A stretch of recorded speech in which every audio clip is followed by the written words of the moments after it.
con los lugares reconocidos como patrimonio urbano, y frente a esto pues estamos buscando toda una serie de elementos que hagan posible el proceso de enseñanza-aprendizaje de nuestros estudiantes, que son los estudiantes y arquitectos del futuro para la ciudad y para la región Caribe colombiana. Vamos a iniciar nuestra sesión, ¿sí? Sin antes, pues, agradecerles nuevamente a todos su participación. Queremos pedirle que mantengan el audio y, y mantengan las cámaras eh, en off, apagadas, con el fin de que la intervención de la conferencista pues pueda tener un sonido nítido y a todos nos pueda llegar cada uno de los elementos que ella nos va a compartir en esta tarde.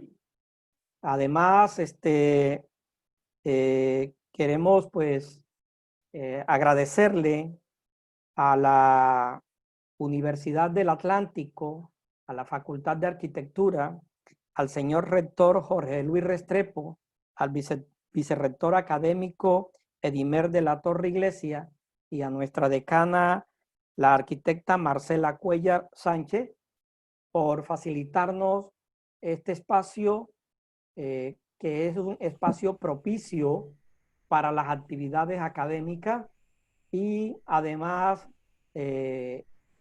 poder compartir con cada uno de ustedes a estos invitados que desde la semana pasada, hace 2-3 semanas, nos vienen acompañando en una serie de conferencias muy útiles y muy formativas para este proceso. Es importante tener presente que frente a estas circunstancias que estamos viviendo en estos momentos y de la cual todos nosotros y nuestras generaciones eh, eh, viven respecto a la pandemia del COVID-19, ha permitido generar unas nuevas estrategias que faciliten este encuentro, que de manera virtual, ¿sí? Y con el impulso desde la Vicerrectoría Académica, ha desarrollado a través de la plataforma CIVI la posibilidad de encontrarnos a través de esta estrategia denominada educación remota con TIC. Así que aprovechamos al máximo esta situación con el fin de poder estar en contacto en esta sociedad del conocimiento que aflora en todos nosotros. Les presento a nuestra invitada de hoy, la arquitecta Blanca Cecilia de la Puente. Ella es especialista en conservación y restauración del patrimonio arquitectónico, con especialización en docencia universitaria y en gerencia de obras, de proyectos culturales y bienes inmuebles. Ha estado pues durante muchos años vinculada a proyectos relacionados con el patrimonio cultural, y desde su actividad y sus funciones como coordinadora del área de patrimonio de la Secretaría de Cultura y Patrimonio de la Gobernación del Atlántico, ha participado en diferentes proyectos que tienen que ver con proyectos especiales de manejo de patrimonio, como son los relacionados con la restauración y recuperación de la iglesia de Soledad en Tubará, actualmente en el muelle de Puerto Colombia, y también ha tenido participación en los equipos de trabajo que han estado vinculados con los PEN del barrio El Prado, el barrio Abajo, y otro sinnúmero de actividades relacionadas con las intervenciones urbanas en sitios de patrimonio. Por esa razón, pues, la hemos invitado y ella de manera muy cordial y atenta ha aceptado estar acá con nosotros y compartir su experiencia y transmitirle a todos los presentes una serie de notas muy interesantes. Nos va a hablar pues sobre los sitios de patrimonio en las zonas urbanas y le vamos a dar a ella pues esa oportunidad de que nos presente cada uno de estos temas.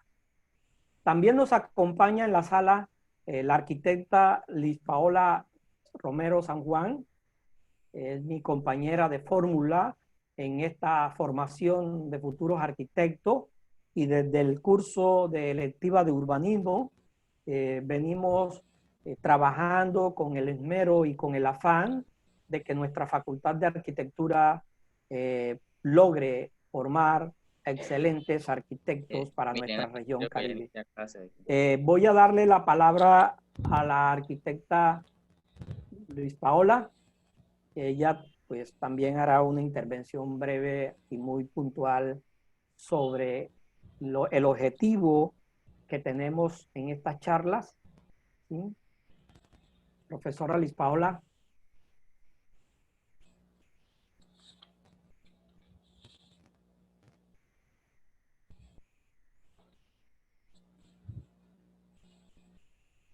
Profesora Liz Paola, ¿me copia? ¿Me escucha?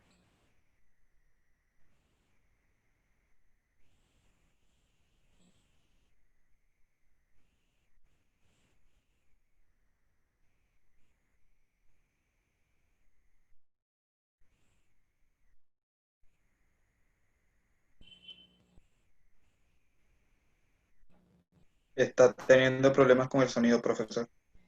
Bueno, profe, entonces te vamos a dejar al final, ¿verdad? Vamos a darle entonces inicio a nuestra participación, a la participación de nuestra invitada, la arquitecta Blanca Cecilia de la Puente, con el tema la intervención en lugares urbanos con sitios reconocidos como bienes de interés patrimonial. Arquitecta, buenas tardes. Con ustedes la sala, con usted la sala y los participantes que nos encontramos en ella en estos momentos. Bienvenida. Muy buenas tardes a todos. Primeramente, darle gracias a Dios por permitirme estar en esta tarde aquí con ustedes. Doctor Alfredo, mil gracias. Mis más cordialmente saludos y darle las gracias nuevamente a usted y por intermedio de la Facultad de Arquitectura de la Universidad del Atlántico por hacerme llegar la invitación en el día de hoy. A todos los presentes, al grupo de investigación Geoterritorio, Semillero de Investigación Sustentabilidad Urbana y Ordenamiento Territorial SUYOT.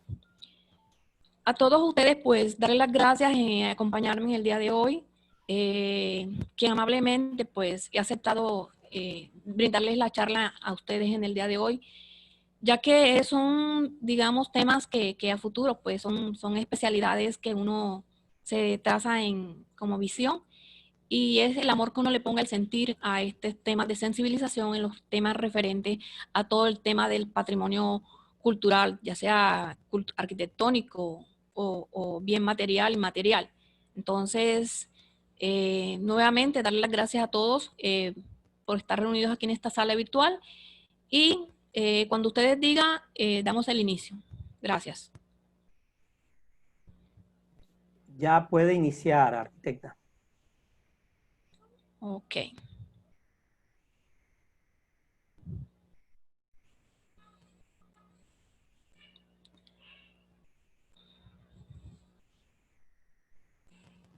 Bueno, primeramente el tema es la intervención en lugares urbanos como sitios reconocidos como bienes de interés patrimonial. No sin antes, cuando uno está empezando el tema de toda esta carrera o el tema, surgen interrogantes, la cual traigo alusión a que la pregunta sería, ¿Qué es un bien de interés cultural? Iniciamos con el patrimonio cultural material, que es un conjunto de los bienes materiales de naturaleza mueble e inmueble, la cual se le atribuyen unos elementos especiales de interés, ya sea de valor histórico, estético o simbólico. Un bien de interés cultural, cuando se posee un bien de interés cultural, posee unos valores representativos y una relevancia especial que es destacada con un acto administrativo de declaratoria que más adelante se les va a indicar cuál es el acto administrativo y cómo se tiene que proceder para poder hacer una respectiva declaración a estos bienes de interés cultural. Esto, lógicamente, una vez declarado, va a estar cobijado bajo un régimen especial de protección. Los beneficios a propietarios de estos inmuebles declarados, una vez declarados como bien de interés cultural del ámbito ya sea municipal, departamental o la instancia superior nacional, son establecidos en los artículos 48 y 49 de la Ley 388 del 97. Si nos acordamos, estas leyes tienen carácter instrumental de las políticas públicas y están de su parte la expresión de la forma como las concibe el Estado, ¿verdad? Entonces, el artículo 48 nos dice que la compensación en tratamiento de conservación determinantes mediante aplicación de compensaciones económicas, transferencia de construcción, desarrollo, beneficios y estímulos. Un momento que tengo. Estímulos tributarios a otros sistemas que se reglamentan. Entonces, eso más adelante también les voy a explicar. El artículo 49 nos dice fondos de compensación en razón de cargas y beneficios generados en el ordenamiento y para garantizar el pago de compensaciones. El solo hecho de estar declarado como o ser incluido dentro de una declaratoria, estos bienes van a tener un tratamiento especial, como lo dice el tema de compensaciones, ¿verdad? Entonces, la ley 397 del 97, reglamentada o modificada por la ley 1185 del 2008, la cual nos habla el artículo 56, estímulos de patrimonio cultural de la nación, dice deducir de la totalidad de gastos por elaboración de planes especiales de manejo y protección por el mantenimiento y conservación de estos bienes en el impuesto de renta. Aquí aclararle que un PEN es el Plan Especial de Protección, es un instrumento de planificación complementario del plan de ordenamiento con el plan de ordenamiento territorial, orientado a ¿qué? A definir acciones político-administrativas y de planificación, directrices, acciones, actuaciones, tratamiento y regulaciones con miras a disponer instrumentos eficientes para proteger y promocionar las áreas de Oigan, ya inmuebles. vengo, me voy a escuchar esa vaina, ya vengo.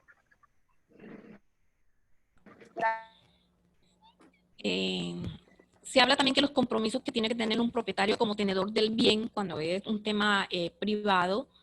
El mismo código colombiano, el artículo 2350, nos habla de la responsabilidad que tiene el propietario de realizar sus respectivos mantenimientos. Como les hablaba al principio, para poder tener un bien de interés cultural, se tienen que hacer unos procesos de declaratoria. Entonces, ¿cuáles son los pasos a seguir? Es un acto, ¿qué es una declaratoria? Es un acto administrativo mediante el cual las autoridades competentes determinan que un bien o manifestación del patrimonio cultural de la nación queda cobijado por un determinado plan especial de manejo y protección. Aquí los regímenes, aquí habla sobre el régimen especial de protección o de salvaguardia. Estamos hablando que para el tema material es régimen especial de protección. Y para lo inmaterial es de salvaguarda, los llamados planes especiales de salvaguarda, o sea, los PES. La ley 1185 de 2008 nos habla sobre los procedimientos de la declaratoria de los bienes de interés cultural. También los decretos 763 de 2009 y el decreto 1080 de 2015 son competencias institucionales públicas, criterios, los cuales nos dan los criterios de valoración, los procedimientos a seguir, cómo van a ser sus intervenciones, de qué forma van a ser, qué carácter va a tener, principios de coordinación de la naturaleza de estas declaraciones. La resolución 983 de 2010, el decreto 1080 de 2015, son los requisitos generales para solicitar la declaratoria de un bien de interés cultural y solicitar la declaratoria con otros términos, otros requisitos específicos que lógicamente ustedes, pues, a medida que se vayan familiarizando con estos temas, ya van digamos, acomodando al sistema de qué es lo que se quiere definir y por qué se le dan estos tratamientos. Los actores y competencias para estas declaratorias son de instancia del ámbito de la jerarquía, el ámbito nacional, departamental o municipal y el distrital. La autoridad competente, la nacional, el Ministerio de Cultura. La departamental, el gobernador o el alcalde. El distrital, el alcalde. Pero lógicamente, para yo poder hacer una declaratoria de un bien de interés cultural, todo esto yo lo puedo realizar, pero tiene que pasar por todas las instancias de los consejos de cultura, del Consejo Nacional de Patrimonio Cultural, ya sea el del nacional, departamental y el distrital. Aquí, como les decía, los pasos siguientes son una solicitud, la inclusión en una lista representativa. Esta lista representativa me la da de acuerdo a los inventarios que uno hace a nivel de departamento, de municipios, y todos estos bienes que yo quiero declarar o tengo que mirar si está dentro de una inclusión de una lista representativa de bienes de interés cultural. Ahora, la definición de si quiero realizarle un PEN o no, eso depende del criterio que yo le quiera realizar.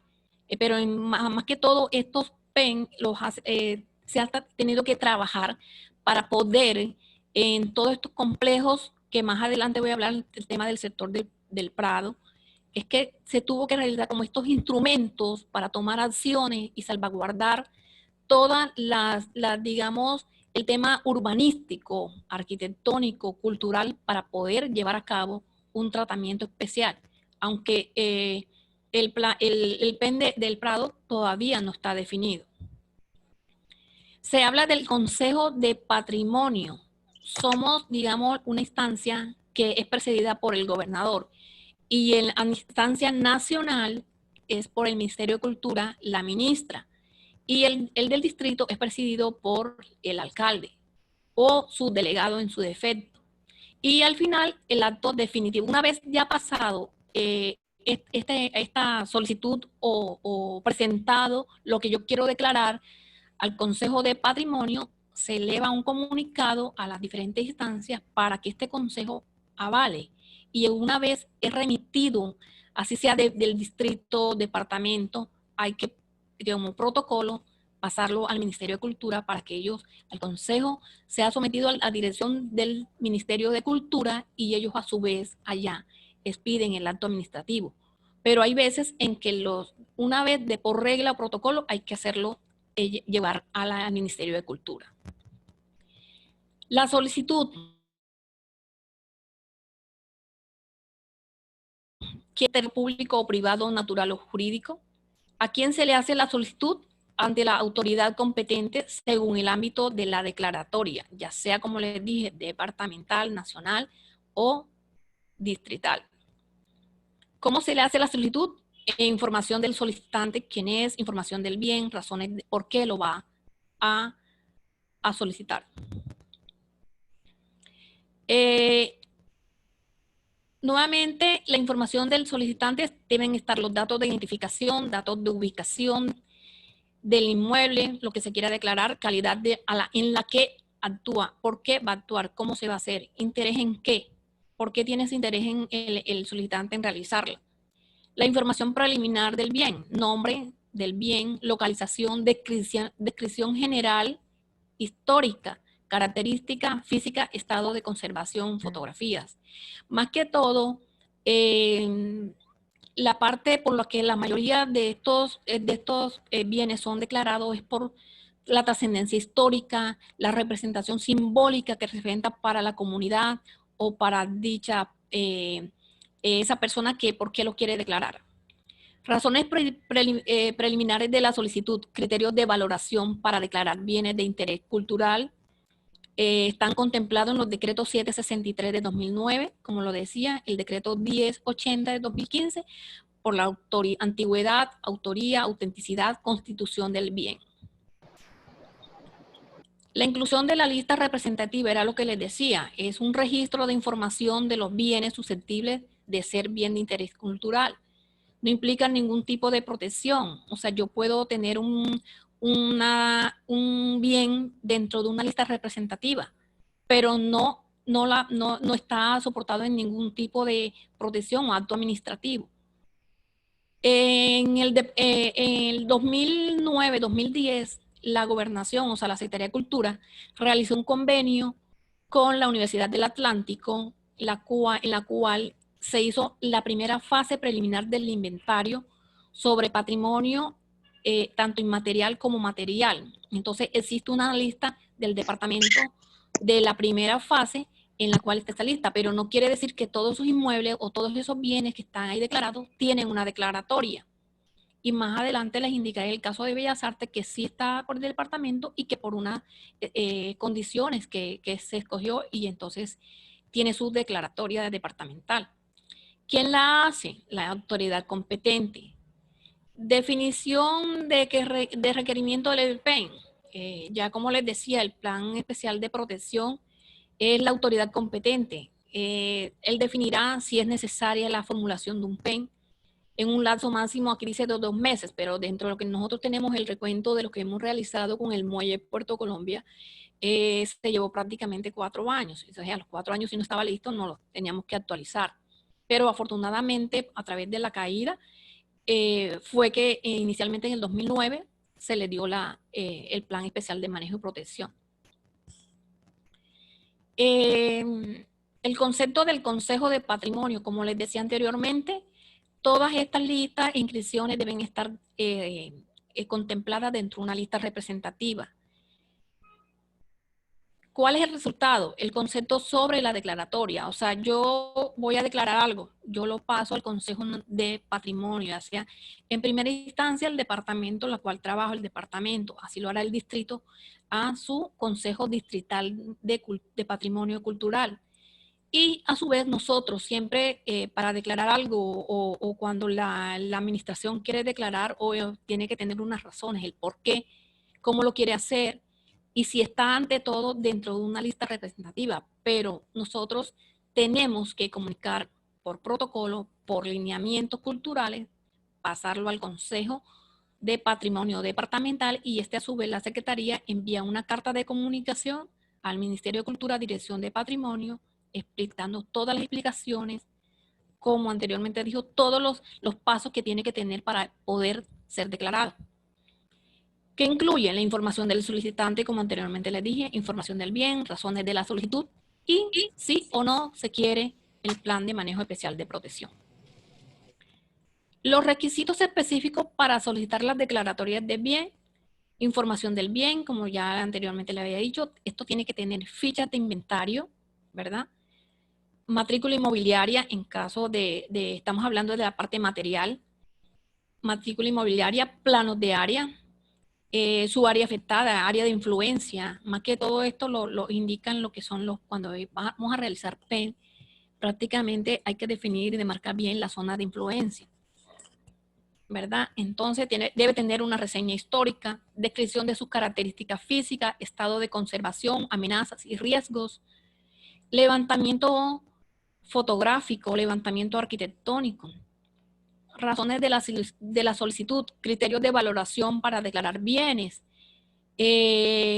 Bueno, igualmente los decretos nuevamente, hay que tener en cuenta los decretos 763 de 2009, decretos 1080 de 2015, que habla prácticamente de la antigüedad, la autoría, autenticidad, construcción del bien, todas estas características.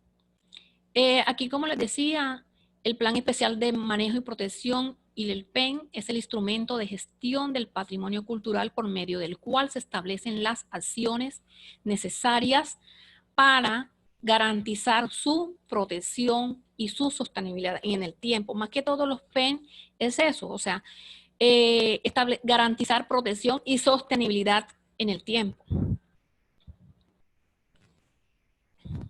viene aquí lo que es la expedición del acto administrativo.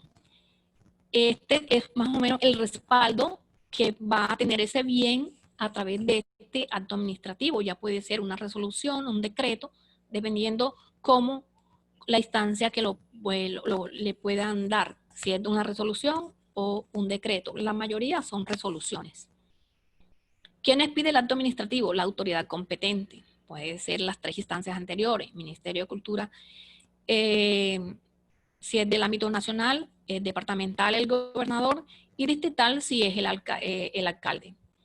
¿Qué contiene el acto administrativo? Descripción, localización del bien, delimitación del bien y área de influencia, los criterios de valorización y valores, o sea, el valor estético, simbólico y histórico. Referencia del régimen especial de protección, referencia y aprobación al PEN. Esto, una vez esto registrado, digamos ya con un acto administrativo, se tiene que pasar una carta a las secretarías de planeación para que estos sean incorporados dentro del PEN y los PO. Aquí nuevamente están los 3 pasos que son los esenciales: el inventario, declaratoria y el registro.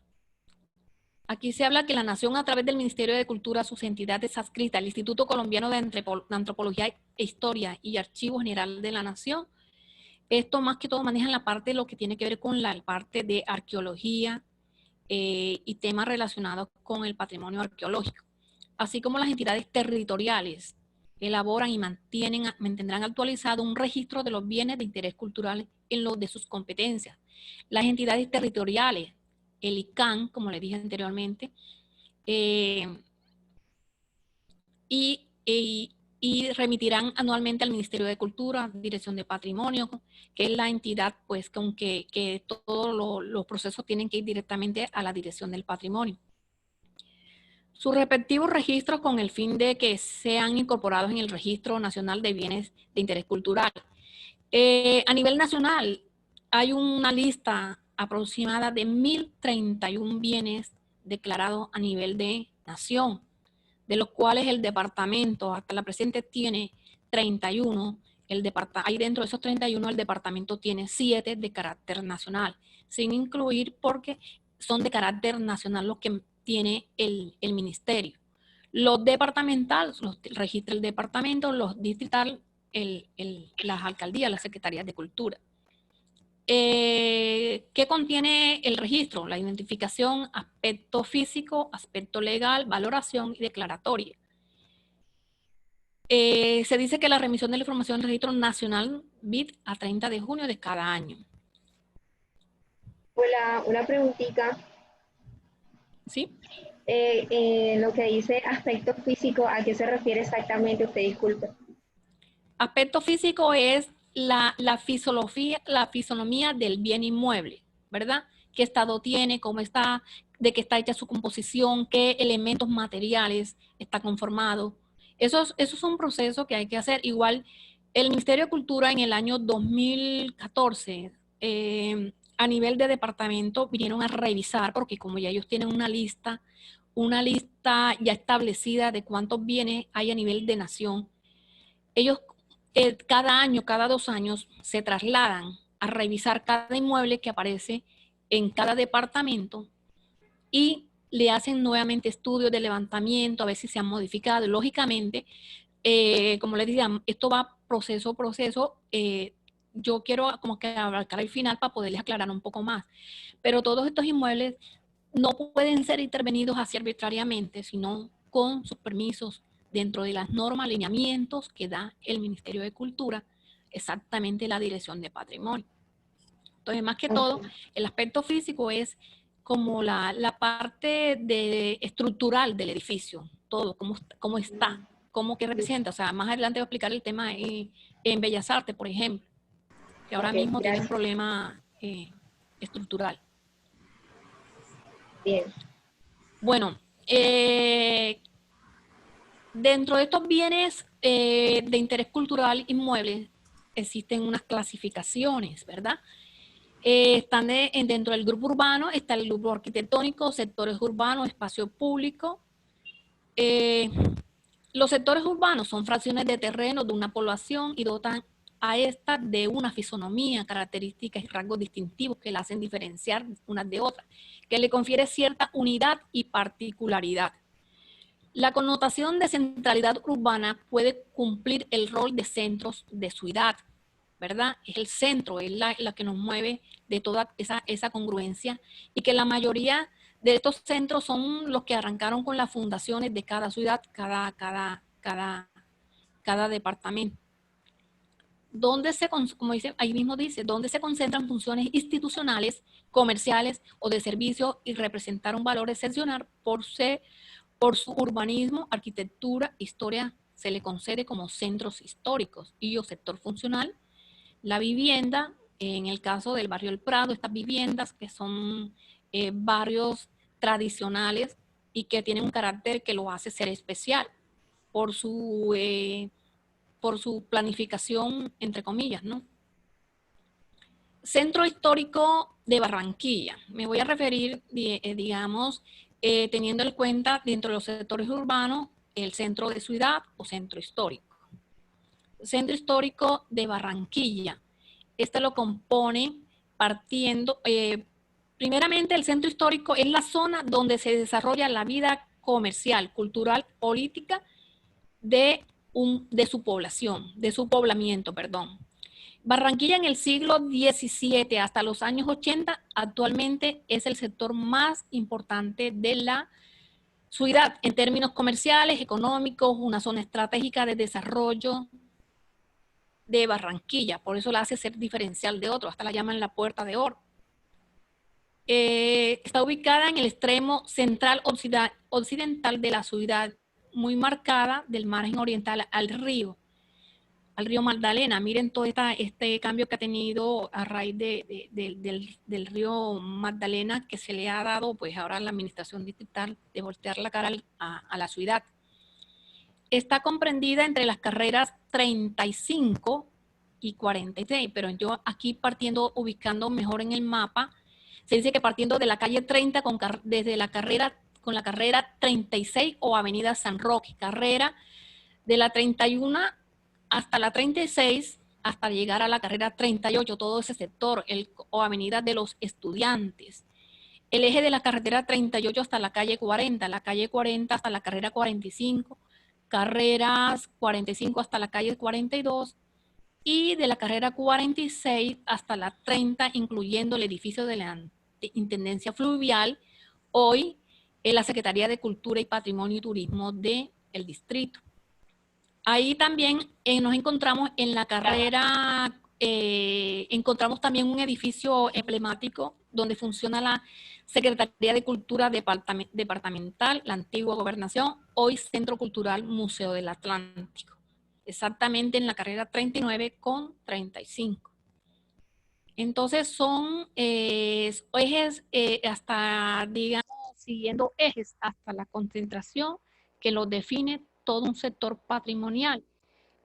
Ahí pues encontrando también tenemos, o sea, se había visionado con Edubar hacer como un corredor también cultural desde la Plaza de San Nicolás, pasando por el Parque Cultural del Caribe, la antigua Gobernación, la Intendencia Fluvial y la Biblioteca Meira del Mar, que esta es un bien digamos, declarado educativo nacional. Y aquí, como pueden ver en las imágenes, se encuentra la aduana, la estación Montoya y todo lo que tiene que ver el sector del centro, toda esta recuperación importante de espacio público que hicieron en su comienzo, como no recuerdo bien el año, pero sí, perdón. Toda esa recuperación que yo me acuerdo cuando estaba estudiando desde el año 99, por ahí, 96, se empezaron como a hacer los primeros investigaciones respecto al tema de reconfortación del espacio público. Pues ahí mismo se hizo la recuperación de la iglesia de San Nicolás y todo este tema. Entonces, son digamos, proyectos que a futuro van a hablar si se pueden. Ya se ha intentado, como le digo, 2 veces hacer este corredor para hacer como una armonía y que represente toda una parte importante del centro histórico, de lo que fue, lo que es, que todavía se conservan viviendas patrimoniales, todo lo que representa el sector del centro histórico, ¿verdad? Aquí, como lo acaba de decir, son en la concentración donde se realizan las actividades económicas de servicio, las de mayor cantidad edifícamente de valor patrimonial por ser los siguientes límites. Ya como decía, la carrera 46. Entonces, el sector centro histórico, más que todo, me refleja en la parte, cuando me hablan de centro histórico, yo enseguida me voy a la parte patrimonial, la esencia, la historia de todo un centro histórico, lo igual nació y se desarrolló toda una ciudad. La extensión tiene un área total de 7.444.866 metros cuadrados, un área de manzana de 543.372 metros cuadrados, un área de vías de 201.488 metros cuadrados, un área de andenes 75.828 y un área de recreación de 9.675 metros cuadrados. Como pueden verse, el área de recreación es como que la menor, entonces, esto. El centro histórico ha tenido una evolución desde su creación o desde su plasmación, desde que se plasmó la planificación, ¿verdad? Entonces, estoy hablando del año 1880, que es cuando se inicia el tema de toda esa creación, hasta los años 1980 tuvo su auge, pero dentro de todo es consagrado dentro de la armonía de una ley de ordenamiento territorial o ley de desarrollo para poder unificar y planificar gestión del cómo va a ser el uso del suelo, regular los usos, la ocupación y todo esto. El distrito ha tenido, o sea, como está en pos de que es el distrito, el de la competencia, quiero decirles que esto, digamos, más que todo las secretarías de planeación, desarrollo territorial, o llámese, todos estos temas tienen que ver con el proceso de avance. EDUBAR también ha hecho una parte importante de toda implementación, de todo este acompañamiento a estos estudios, desarrollos. Entonces, el decreto distrital número 0154 del 6 de septiembre de 2000 fue adoptado un plan de ordenamiento territorial del Distrito Especial y Portuario de Barranquilla, el cual establece en el parágrafo segundo del artículo 16 la obligación de formular el plan parcial de centro histórico o plan centro de la ciudad. Con este que arranca como, digamos, el lineamiento para poder ir regulando, ordenando y planificando este tema. Nos encontramos con que en el 1999, ahí mismo, pues, me imagino que las mismas autoridades se les da también por incluir, digamos, la declaratoria de este bien, pero esto es elevado a la instancia que debe ser concertado con el ministerio en su momento, entonces, la cual le da el carácter de bien de interés cultural del ámbito nacional mediante la resolución 1614 del 26 de noviembre del 99 del Ministerio de Cultura, hoy Ministerio de Cultura y Memoria. El decreto número 0158 de febrero del 26-2015, por la cual adopta el plan de rehabilitación, recuperación y rehabilitación integral del centro histórico de Barranquilla. Y me tomé más que todo revisar toda esta parte. Lo último que se tiene es el plan de ordenamiento territorial 2012 a 2032. Ya lo tiene proyectado el distrito, la Secretaría Distrital de Planeación, con el apoyo de todas, como les decía, desde las evidencias de investigación del equipo interdisciplinar del plan de ordenamiento territorial. Dentro de este sector existen unas leyes normativas, ¿verdad?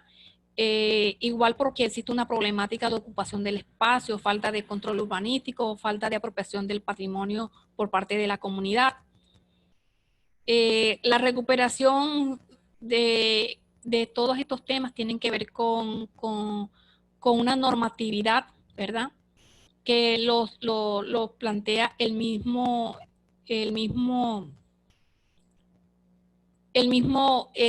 plan, donde le da al centro histórico, tiene por proteger el patrimonio construido, tanto la preservación de la arquitectura como trazado, las de calles y carreras, así como la tipología predial, volumétrica, áreas libres, alturas y usos compatibles. Se asigna la zona en la cual existe la mayor concentración del inmueble catalogados como estos sectores. Entonces aquí, como lo ven ustedes, están sectorizados por sectores. El sector 1, ya les digo. Los diferentes sectores que van aquí, como lo ven en el plano, tienen cada uno su nivel de intervención. Aquí están más específicamente los criterios permitidos, conservación integral, el color rojo. Estos son, al hablar yo de conservación integral, tiene que ser respecto a todo el bien inmueble, ¿ya? Porque aquí están, que son pocos, que todo esto tiene que tener unos estudios, unos procesos para poder ser aprobados para su restauración o conservación integral. Dice conservación de tipos arquitectónicos, aquí están la mayoría, miren cómo están aquí, que existen varios. Si ustedes van al centro, esas bellezas de arquitectura patrimonial que están un poco deterioradas, casi en riesgo, porque igual si uno las observa a simple vista, pues ya se puede imaginar la magnitud que tiene que tener todo un proceso respectivo de estudios, de patología, de cálculos estructurales y de mediciones medioambientales y todo el tema también estructural. Ahora sí, nos vamos con el barrio del Prado.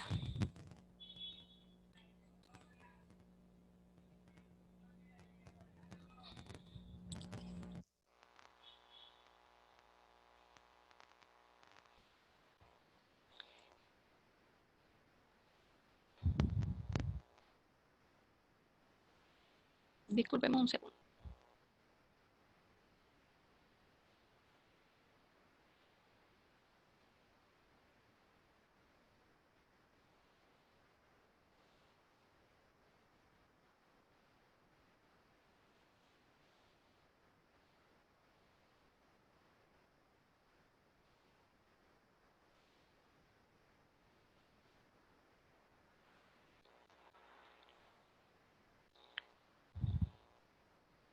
Bueno,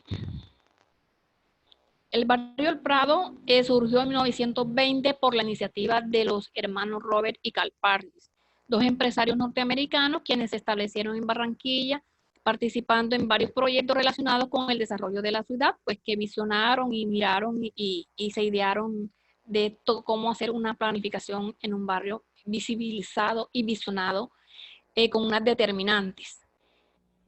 Hay pues una pequeña reseña histórica digamos, de lo que expresa el señor Parris, donde habla que el futuro de Barranquilla no lo posee ciudad alguna de Colombia y como lo es, la hace única, la hace diferente a nivel de todas las ciudades, lógicamente con todos los respetos que se merecen las demás. La planificación planimétrica del barrio. Digamos que tiene un proceso comienza en 1900 con Benjamín Señor y los señores fue mayor que tienen un lote y que estos se lo compran, fue vendido pues al señor Manuel de la Rosa y en 1918 de la Rosa conoció a Carl Parris, Calvin, un ciudadano norteamericano que visitó los terrenos, pues le pareció, pensó en construir un barrio residencial escogido, amplio, con jardines y comodidades modernas. Pues ya el señor en su momento tenía como su visión de la planificación que quería hacer respecto al tema de este barrio. Decía que Parris y compañía fue pionera en desarrollar el sistema técnico de urbanización que solo comenzó en Bogotá después de 1940. La idea fue construir un barrio residencial moderno con casas grandes, rodeadas de jardines, amplias zonas verdes, calles anchas y con clubes deportivos y campestres. Parris contrató al señor Mal Ray White, un proyectista de parques y urbanizaciones de Estados Unidos, quien realizó el trazado de calles y drenajes de acuerdo con las condiciones topográficas de la hacienda y las direcciones de los y las orientaciones de los vientos, perdón. Contó con un estricto reglamento elaborado por Parris, en el cual decía que prohibía la cría de animales en los patios, así como la construcción de materiales como el bareque. O sea, yo no diría bareque, sino igual arquitectura vernácula, que es un tema como más elegante y igual, bueno, fueron el bareque fue el material que se utilizó dentro de la arquitectura vernácula. El zinc y la palma, con esto se planteó la ruptura con el origen rural de la ciudad y se construyó al estilo de las grandes urbanizaciones de los Estados Unidos. La resolución 087 del 87 del 2005, de febrero 2, por lo cual se reglamenta el sector urbano localizado en los departamentos atlánticos como bienes de interés cultural de carácter nacional. Aquí dentro de este tema está todavía en proceso de, aquí como vemos el tema del PEN, pues un tema un poquito, todavía está en proceso, está para aprobación, es lo que tengo entendido desde la Dirección de Patrimonio, después de unas modificaciones, correcciones y todo eso. Aquí pues una pequeña ilustración de lo que, en sus inicios de la arquitectura, de la tipología de la arquitectura y todo el tema para la representación del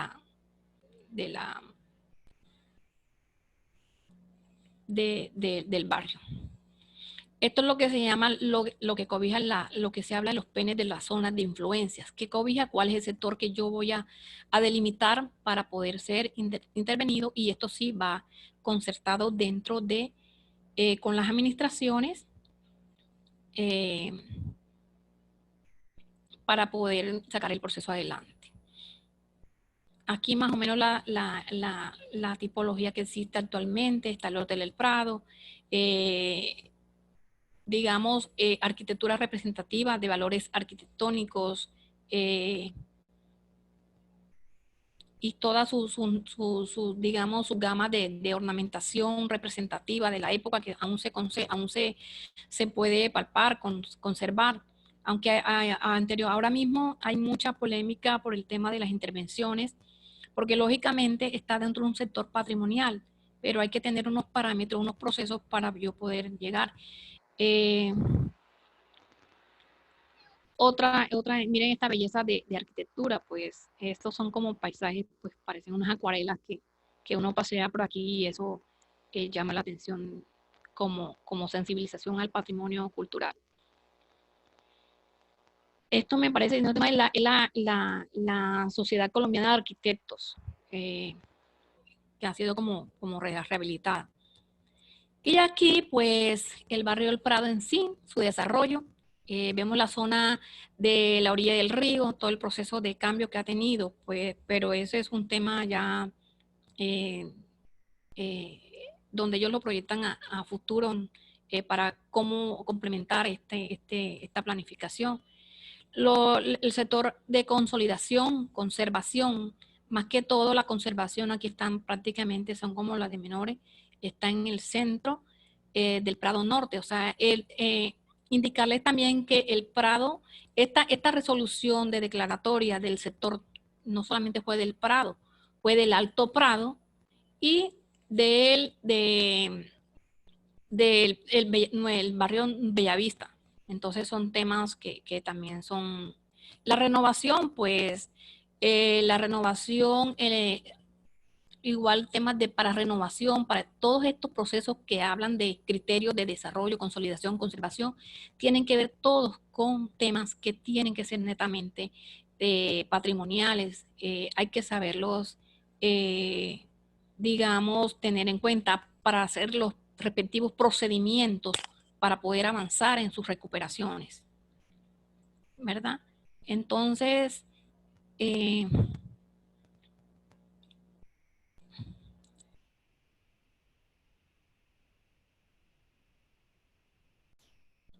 ahora, al cumplirse el centenario del barrio del Prado, pues está el tema como decía, el plan de manejo y especial de protección. Aquí se habla, perdón, antes del tema que existe ahora mismo la parte comercial. Miren que sobre todo el sector del Prado y todas estas partes de Alto Prado y todo, está como la parte comercial, institucional muy poca, e industrial, ¿verdad? Pero son como temas que cobija todo este plano, todo este tema de todo lo que tiene que ver. Las áreas verdes de espacio público son muy pocas, las residenciales. Ahora mismo ya una casa de esta, una vivienda de esta las están tomando para hacer edificaciones. Entonces es el control que debe haber una reglamentación. ¿Quiénes autorizan esto? ¿Por qué lo autorizan? Entonces son temas de concientización y para esto es lo que se quiere la aprobación del Plan Especial de Manejo y Protección. La área de influencia, como pueden ver, la delimitación de la zona del barrio, de los 3 barrios.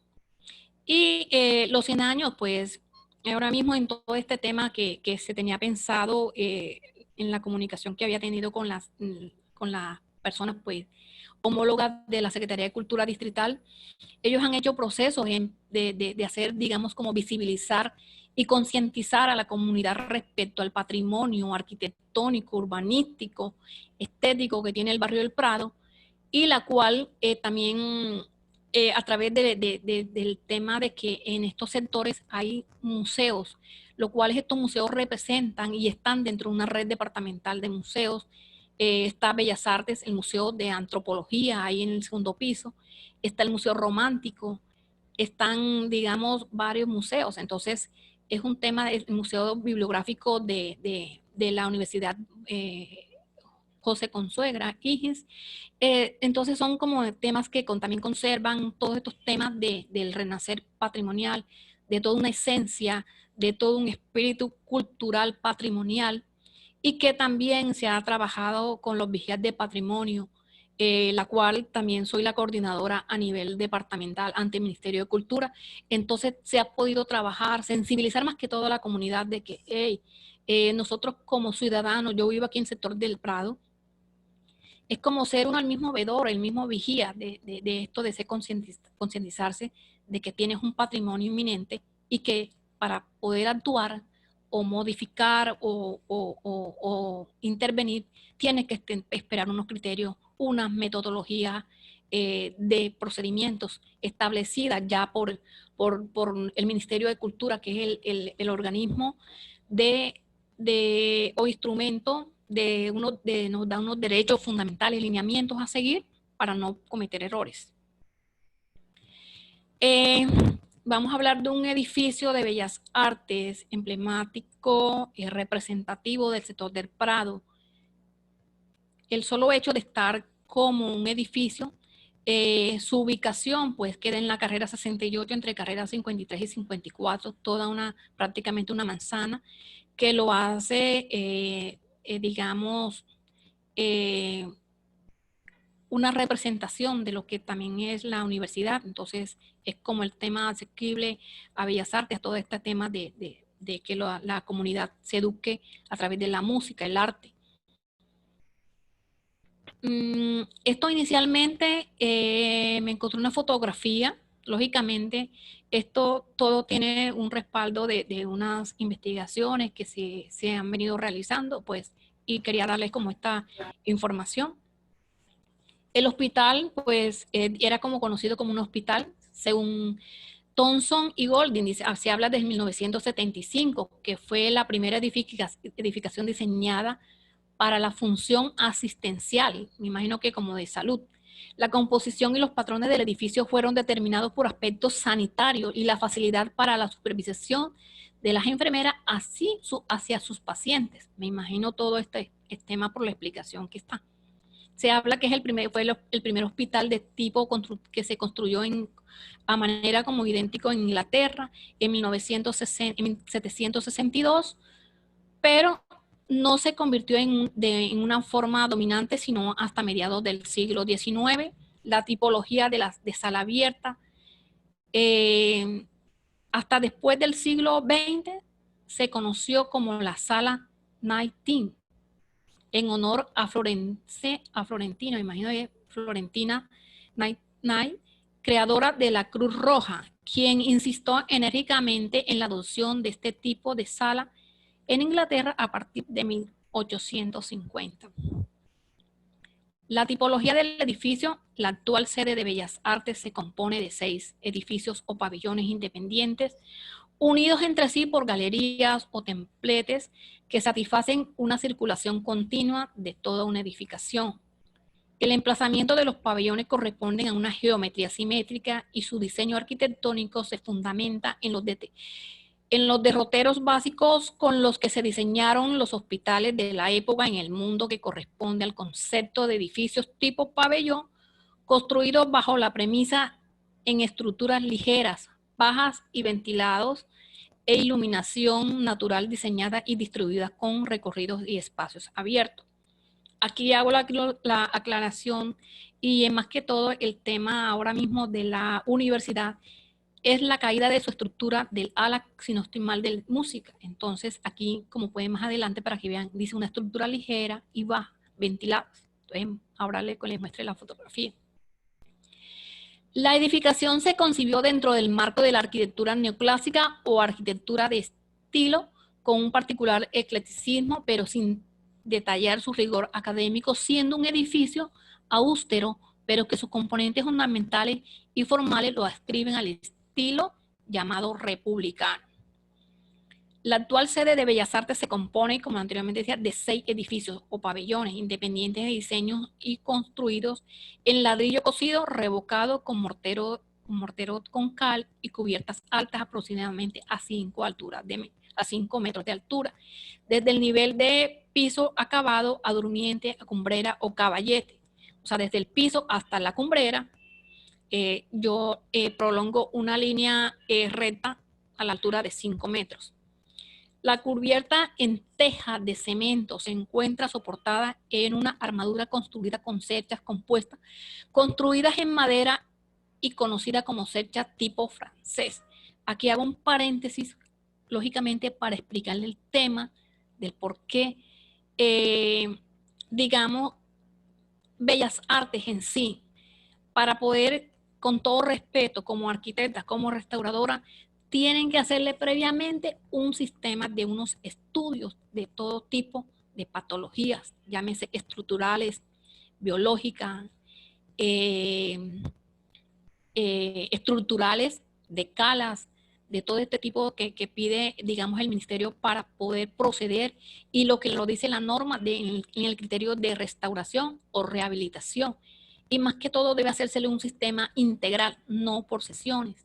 Pero lógicamente, como la estructura que se cayó, una parte, pues lógicamente estaba en riesgo, y ahí tenían que realizarle su intervención dentro del criterio arquitectónico, porque estos criterios no los puede hacer un arquitecto solamente. Yo soy arquitecta, ya no, tiene que tener una especialidad. Si lo va a hacer un estructural, tiene que ser un especialista en restauración que tenga el conocimiento del criterio patrimonial, del criterio de conservación, de la restauración, de la rehabilitación arquitectónica patrimonial.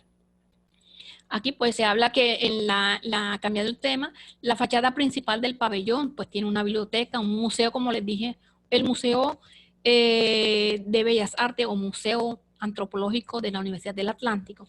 Fue creado a través de la administración departamental en el 2010, 2002, y se ha mantenido porque igual su director pues es una persona que tiene el conocimiento en museología y museografía. Entonces son temas, más que todo el tema arqueológico, pues la persona encargada es un arqueólogo, la cual está representada en su director. Y tiene el conocimiento y que tiene los criterios con qué, cómo va a ser y cómo el tema. Y además que también aparece como coordinador de la red departamental de museos. Entonces, son temas que trabajamos igual. Soy la Secretaría Técnica de la Red de Museos. Igual se trabajan todos estos temas que hay que tener cuidado de acuerdo al tipo de criterios de intervenciones y de tipos de inmuebles. Se habla de la primera planta, lo que tiene, un módulo central, un pórtico, pilastras germinadas de orden dórico, que emanan las 5 puertas principales que sirven de sostén al entablamiento que soporta el balcón. Y todo este tema digamos, tiene 5 puertas principales instaladas en el módulo central, se prolonga por la fachada siendo interrumpida por el entablamiento y balconaje que presenta esta edificación, hasta conformar las puertas y ventanas del segundo nivel y rematar con arcos rebajados. Los 5 pabellones restaurados fueron concebidos en una planta en su composición de fachada. Se ostenta una secuencia de arcos de medio punto. Los pabellones se comunican entre sí por medio de galerías, templetes compuestos por columnas que se sostienen. La cubierta construida en losa maciza con vigas descolgadas. En su recorrido conducen a 2 patios laterales y conforman un camino en sus circulaciones.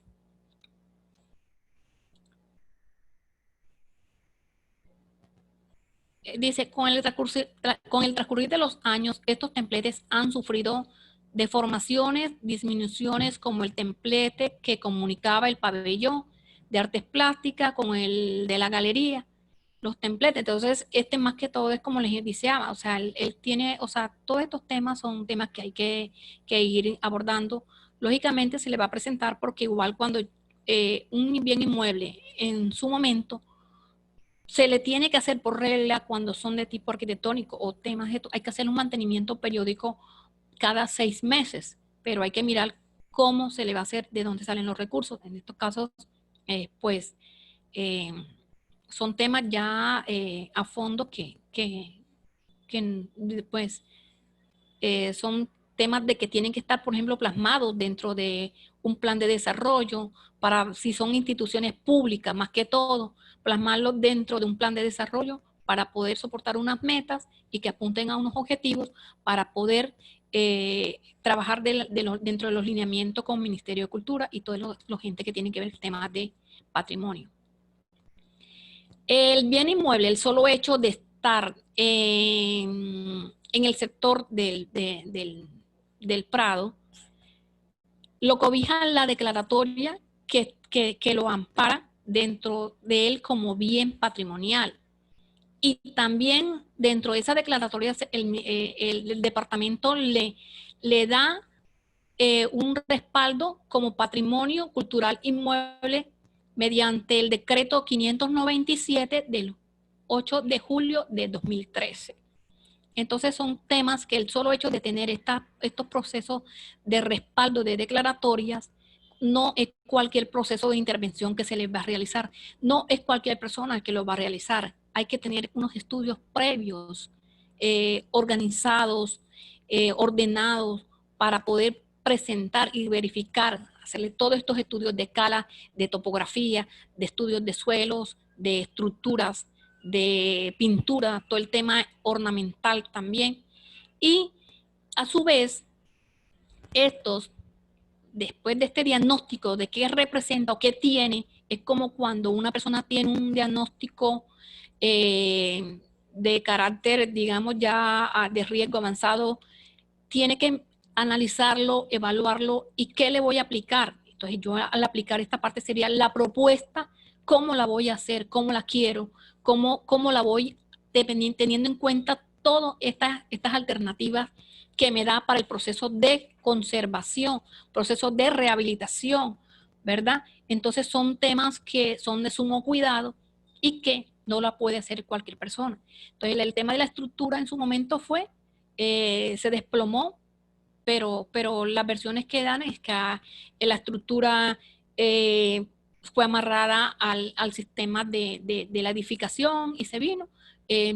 con todo respeto, no me quiero como incluir tan a fondo, pero sí, la recomendación sería hacer el proceso como tal y que este proceso, una vez ya con unos estudios técnicos elaborados, preliminares, tiene que tener a su vez una propuesta de restauración y rehabilitación integral, la cual debe ser presentado al Consejo de Patrimonio Cultural distrital y a su vez departamental, porque es de carácter departamental. Y una vez esto también es elevado a la solicitud del Ministerio de Cultura para que dé su aval. Entonces, ellos sacan unas resoluciones de intervención.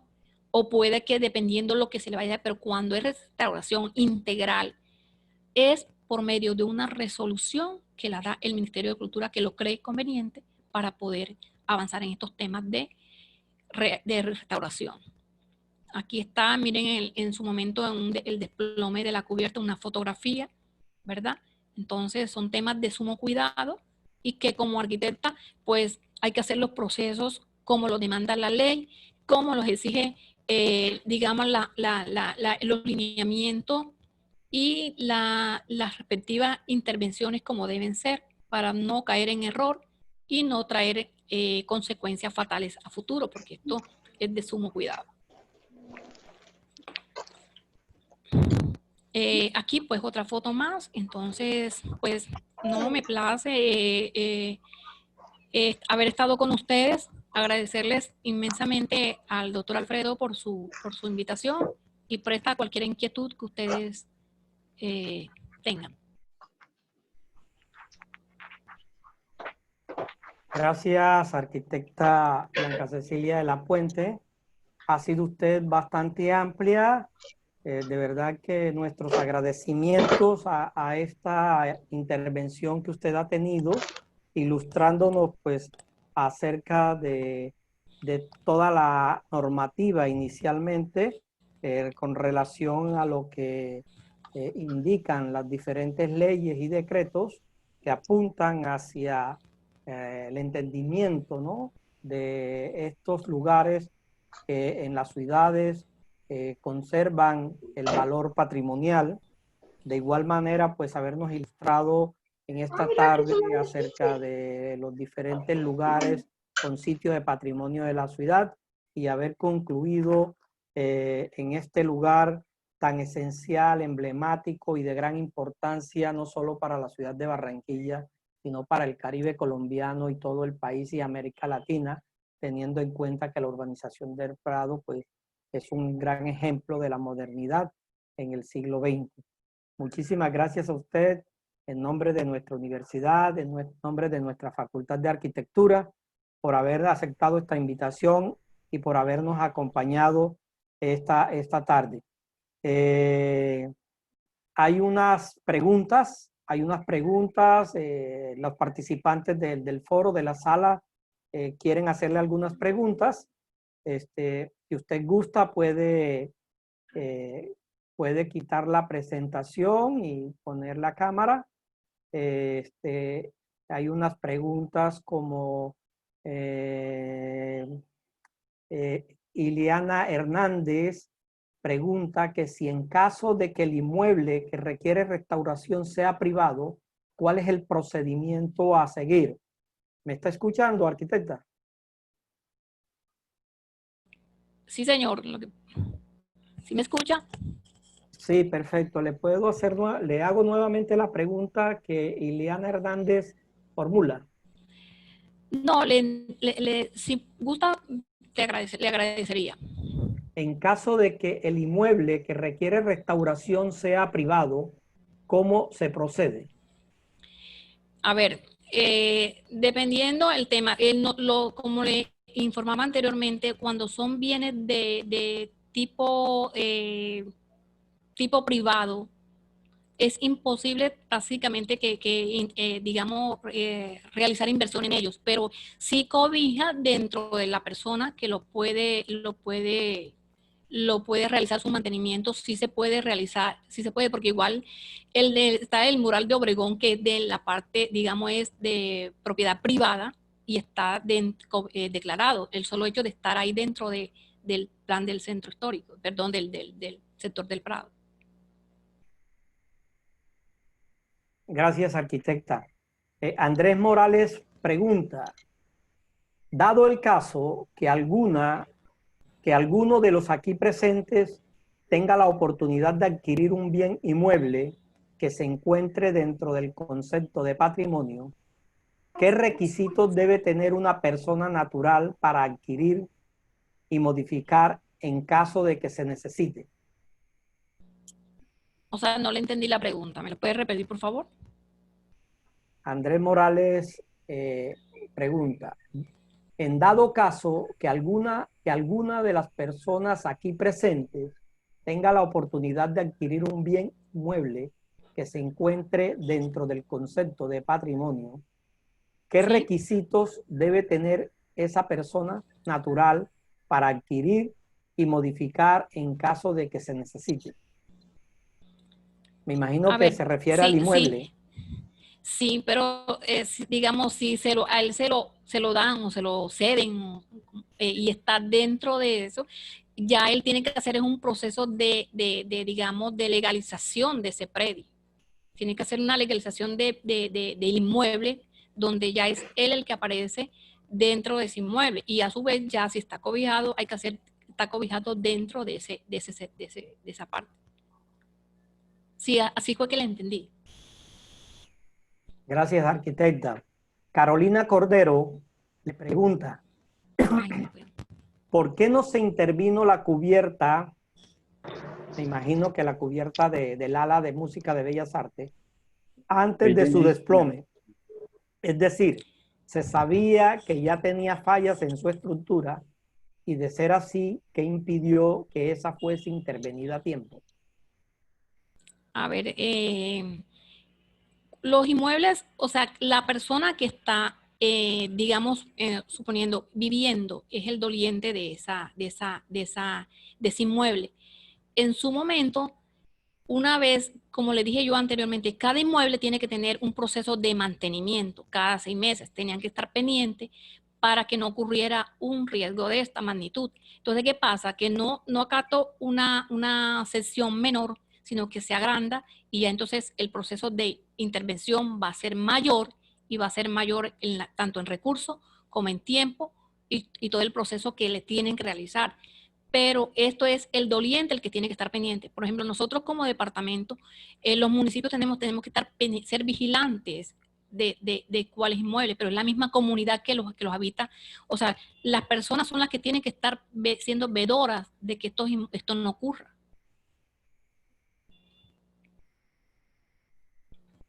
No le escuchamos, arquitecta.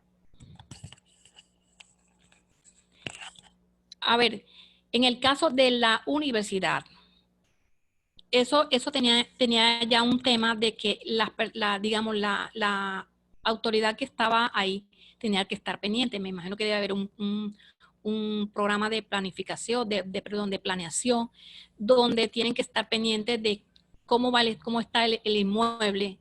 Y creo que hace rato ya venían con el tema, pero lo que pasa es que tenían que actuar con anterioridad y no esperar que la cubierta se cayera. Entonces, como le decía, hay que tomar medidas preventivas con antelación, no esperar, pero tienen que ser los dolientes, las personas que son los dueños de estos inmuebles, los propietarios. En este caso, tiene que mirarse bajo de qué responsabilidad están. Yo creo que es de la Universidad del Atlántico, tienen que estar pendientes quiénes y por qué se cayó esta. Gracias, arquitecta. Fabián Casalín le pregunta, él hace la siguiente pregunta. Arquitecta, me gustaría saber desde su experiencia si existen consideraciones actuales para extender el área patrimonial de la ciudad de Barranquilla a futuro hacia sectores que también cuentan con inmuebles de carácter histórico. Hablo puntualmente del barrio Boston, que tiene componentes a rescatar y que se podría preservar si existe una iniciativa similar a la que existió en el Prado hace unos años. Me dijo del barrio El Bosque. Sí, Barrio Boston se refiere a él. Boston. Pues sí, el tema es que todo, como te digo, para poder realizar un proceso de esto tienes que hacer un inventario, o sea, legalizar cuáles son, identificar esas viviendas, identificar todo el sector, qué características tienen, qué carácter histórico tienen. Sí se puede, claro que sí se pueden. Barranquilla tiene, digamos, una polifacético en el tema de la parte patrimonial. En cualquier sector tú puedes encontrar una vivienda que te represente patrimonio o un sector emblemático que te represente patrimonio, ¿verdad? O sea, patrimonio es todo lo que tenemos, pero hay que darle unas características especiales, el por qué yo quiero que sea patrimonio, el por qué yo quiero que sea bien de interés cultural, el por qué yo quiero que sea todo este sector sea como un corredor cultural, todos estos temas culturales. Gracias, arquitecta. Ya para ir cerrando esta interesante participación suya y la de los presentes en esta aula virtual, hay una pregunta de Víctor López. Una pregunta de Víctor López. Él dice, en el caso del barrio El Prado, no posee un PEN aprobado. Las acciones para intervenir y la normativa y lineamientos que debemos tomar presentes serían las del POT, pregunta él. Es decir, POT en este caso prevalece sobre PEN, puesto que no se encuentra avalado. A ver, son unas acciones, el POT te da una reglamentación, ¿verdad? Aló. Sí, le escuchamos. El POT te da una reglamentación de unos niveles de intervención. Entonces, ese es lo que está, digamos, está como en conjunto o está limitado a las acciones que va a dar el PEN, porque ya todo esto está, digamos, concertado. Tiene que haber una armonía para no entrar en choque con el tema de la resolución del Plan Especial de Manejo y Protección. Entonces tienen que estar armonizados.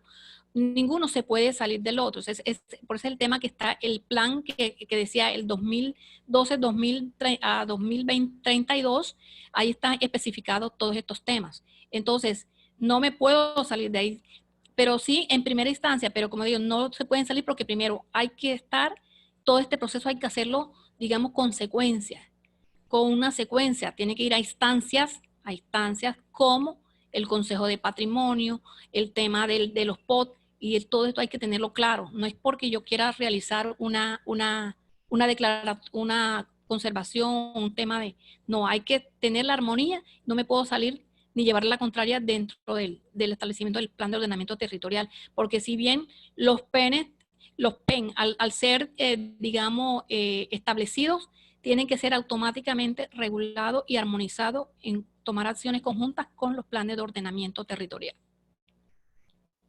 Gracias, arquitecta. Y para cerrar, Dominic Chan pregunta, si en el caso de inmuebles de propiedad privada no se puede realizar inversiones, ¿qué mecanismos técnicos y legales existen para evitar su pérdida? Discúlpame, no alcancé a escuchar bien la pregunta. Si en el caso de inmuebles de propiedad privada no se puede realizar inversiones, ¿qué mecanismo técnico y legal existen para evitar su pérdida? Bueno, el solo hecho de estar cobijado en temas de conservación. Lo que pasa es que las inversiones no se pueden realizar en entes privados. Siempre son dentro del tema de la parte pública. Habría que mirar acciones, o sea, tocar puertas, ¿no? Para ver cómo dependiendo qué tipo de restauración tú vas a hacer, orientarte y poder concertar cómo de pronto se puede, ¿no? Pero igual, te voy a poner un caso claro, el tema del Museo Romántico, es un bien inmueble patrimonial, pero la teneduría del inmueble es de un ente privado. Entonces, es una controversia ahí que todavía no se ha podido de qué forma ayudar para poder restaurarlo. Entonces, eso cuando es de lo privado le corresponde al dueño hacer las la rehabilitación, digamos, la restauración o el mantenimiento preventivo, porque hay unos que son de temas de carácter de primeros auxilios, temas preventivos y temas de rehabilitación, conservación. Gracias, arquitecta. Ha sido usted muy amable de acompañarnos esta tarde, de estar acá con nosotros, de haber estado ilustrando pues a la comunidad educativa de la Facultad de Arquitectura de la Universidad del Atlántico, ¿sí? En medio de esta estrategia de educación remota TIC que estamos llevando a cabo para su proceso de formación como arquitectos del siglo XXI. Ahora sí, nuestra compañera y profesora y arquitecta Liz Paola Romero, pues va a cerrar esta sesión. Sin antes, pues darle las gracias nuevamente a arquitecta Blanca Cecilia de la Puente por estar acá con nosotros. Profesora Liz Paola, arquitecta, ¿iba usted a decir algo? Sí, muy buenas tardes a todos. Profesora Buenas Liz Paola, tardes. perdón, la arquitecta Blanca va a Claro decir algo. No, estoy saludando a Liz. Blanca, muy bien, gracias. Ok.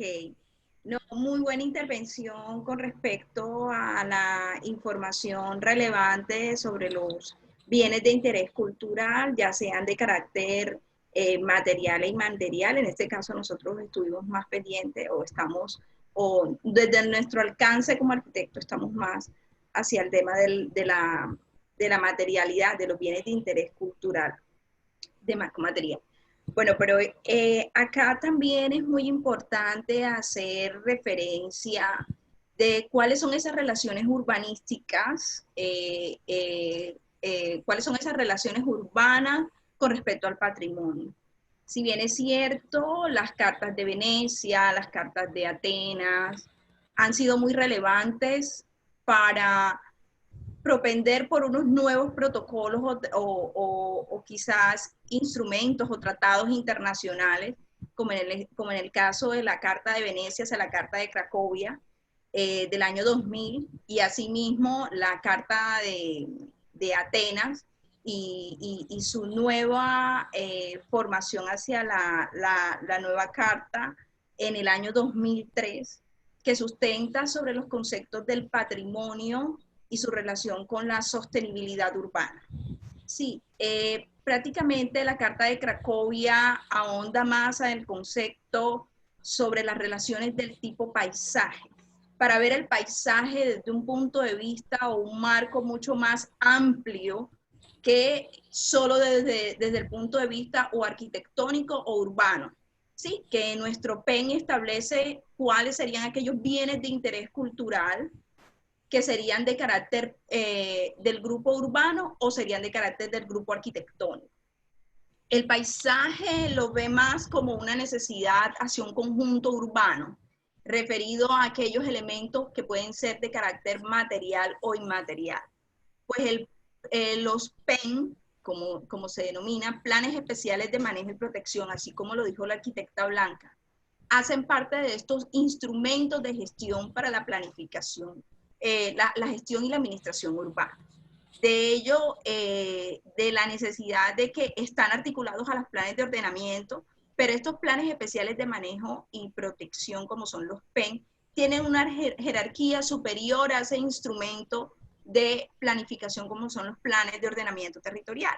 Esto porque adquieren un sentido que si se ve como un conjunto urbano o un grupo arquitectónico, ellos pueden ser considerados en los diferentes niveles que hablaba la arquitecta Blanca, como aquellos niveles de conservación en los diferentes momentos o ámbitos de regulación, ya puede ser desde el concepto urbano o municipal hasta lo departamental y hasta lo nacional, que ella lo describió muy claramente. Entonces, de hecho, la necesidad hacia el tema del paisaje y el valor característico que tiene sobre, ya específicamente sobre lo que nosotros estamos, el barrio El Prado. Es muy importante hacer o destacar el valor simbólico que adquiere el sentido de los espacios llenos y vacíos que se quieren en este territorio, debido a las necesidades de su misma configuración urbana, desde sus consideraciones del paisaje, como lo definen las formas urbanas, y asimismo el mismo paisaje que también define esas formas, ya sean llenos y vacíos. Esos llenos y vacíos adquieren un sentido muy importante, porque dentro de la característica y la singularidad y su origen o esencia del mismo barrio, recordemos como lo decía la arquitecta Blanca, y voy a ampliar un poquito acerca de eso, y lo que se estaba hablando esta mañana en el curso de diseño 7, era que muchas veces la necesidad de estos planteamientos urbanísticos nacen o de un interés particular o puede generarse de un interés, dependiendo del interés general. En este caso, el barrio El Prado, sus características emanaron fue de una característica de un interés particular, como fue el caso de Carl Parrish, cuando uno de sus hijos, o sea, miren que las formas urbanas que adquieren estos sentidos y la construcción de la ciudad depende incluso de esas problemáticas o esas relaciones adaptativas y al mismo tiempo como una respuesta creativa a la necesidad espacial. Lo digo ¿por qué? Porque Carl Parrish, cuando vivía en el centro de la ciudad, el río Magdalena y sus caños siempre fueron el símbolo característico ambiental del territorio o de lo que se denominaba como espacio dentro de esa ciudad. En ese centro histórico no había unos elementos o instrumentos de habitabilidad técnica como es la infraestructura, este tipo de características que realmente hoy nuestras urbanizaciones ya tienen determinado o tecnificado esas técnicas y tecnologías que nosotros adquirimos dentro de las urbanizaciones. En este caso, uno de los hijos de Carl Parrish, así como lo determinaba la historiadora Chama y Agudelo, los historiadores Chama y Agudelo de la Universidad del Atlántico, hablaban sobre el tema de la salubridad, sobre generándose un problema ambiental y que estos problemas ambientales resuelven esas necesidades a configurar nuevos espacios. Desde ese punto de vista vemos cómo Chama y Agudelo relacionan que uno de los hijos de Parrish se enfermó por condiciones de que el agua era tomada y vertida a sí mismo en el mismo río Magdalena y en los caños, cosa que generó problemas de contaminación, elementos, por ejemplo, mucha contaminación y mosquitos.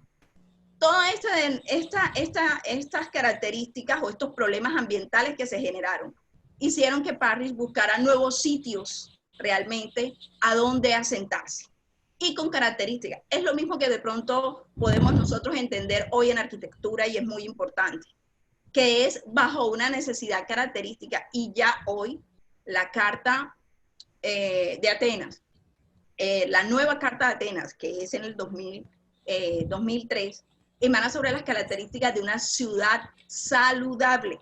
Bajo estos conceptos de ciudad saludable, obviamente, no era en el tiempo, es en el tiempo de ahora, pero estamos viviendo estas características impresionantes sobre el tema del contexto del COVID. Entonces, miren cómo realmente esas relaciones de lo que nosotros estamos viviendo hoy también se vivió en su contexto, en su momento. Dado esa necesidad, miren que las características específicas del centro histórico de la ciudad con respecto al barrio El Prado son netamente diferentes. Calles más amplias, paisajes más hermosos, mucho más ventilados, obviamente con una arborización increíble, capaz de soportar todos esos elementos de calor que no pudieran generar algunos elementos o problemas ambientales. Y uno de los elementos muy importantes, el tema del equipamiento. Era importante la necesidad del equipamiento del hospital, que nos hablaba la arquitecta Blanca, bajo esa necesidad misma de que no se volviera a enfermar la gente, con unas características de hacienda, un trazado no era netamente regular, era una planicie, pero sin embargo dentro de esa planicie había un sentido de una parrilla, ¿cierto? Con una configuración de parrilla que mantiene esos polígonos quizás de manera regular, pero al mismo tiempo era mucho más fácil en su momento utilizar estos sistemas de configuración de parrilla, porque estos sistemas de configuración de parrilla eran mucho más económicos en técnicas de construcción, por supuesto, y eran mucho más fáciles para ahondar a una característica del paisaje, que era como nosotros lo veíamos representativo en las fotografías que veíamos esta mañana con los estudiantes, muy maravillosas, y esas que también mostró la arquitecta Blanca. Entonces miren que realmente no es por un interés particular solamente bajo esa necesidad, sino que adquiere un sentido de un nuevo modelo de ciudad. Un modelo de ciudad, porque en su momento fue una característica de un modelo de ciudad para una ciudad latinoamericana, porque fue una de las primeras urbanizaciones presentadas en Sudamérica. Y pues eso es muy importante, y eso nada más le da el sentido de la gratuidad, bajo la necesidad de generarse realmente un PEN. Era necesario un PEN, es necesario un PEN. Entonces, el PEN Y de hecho lo visionó. Exactamente, totalmente, lo visionó completamente, porque tenía un sinnúmero una riqueza de valores culturales y valores patrimoniales y valores simbólicos que el mismo PEN como instrumento de gestión nos permite soportar. O sea, realmente había una necesidad, hay una necesidad, es muy importante, porque el hombre no se puede dejar con ese pasado, esa historia. O sea, y que mira, disculpa, y que mira ahora en la actualidad con esta pandemia y todo este recogimiento y hasta el mismo sistema de espacialidad de los espacios, o sea, son amplios. O sea, tú te puedes dar, o sea, ahora yo no me concibo cómo puede ser una vivienda, como dices tú, del barrio del Prado, o una diferencia de la una con la otra, pero sí se nota digamos, ahora mismo que si tú no tienes una amplitud, no puedes ni soportarte tú misma dentro de una habitación. Entonces son temas también bastantes, complicados. Y era un tema originado, o una traza originada basada en el tema de la salubridad pública. Total. Eso es muy importante. Así es, arquitectas, muy agradecido con ustedes y con la intervención que cada una de ustedes ha tenido. Me parece maravilloso, de eso se trata este espacio, y seguramente lo vamos a seguir haciendo en lo posible, pues para siempre tener acá un invitado, una invitada que nos esté contando pues cada una de sus perdón, y experiencias. que a Liz le faltó la parte donde el acompañamiento que hace la UNESCO, porque todas estas reuniones también, consejos, o sea, asambleas, también nos rigen, y que ellos también son como la instancia todavía más superior ante la que tenemos. Entonces, todas van concatenadas una con la otra. Entonces, son digamos, una lleva de la otra. Entonces, hay que aplicar las cosas como deben ser. Así es, exactamente. Gracias, arquitecta Liz Paola. Gracias, arquitecta Blanca Cecilia de la Puente, por haber aceptado esta invitación. Ya nos está llegando el momento de empezar a retirarnos de la sala. Ha sido un placer inmenso pues haberlos tenido a todos los participantes que estuvieron esta tarde. Muchísimas gracias a todos, a Dominic, que nos está acompañando, a la profesora Liz Paola Romero, pues, y en especial a nuestra invitada y conferencista de esta tarde. Gracias, hasta una próxima ocasión, y quedamos aquí al mando de Cristian. Mil gracias. Gracias a ustedes. Gracias a todos. Feliz tarde. Feliz tarde. Gracias.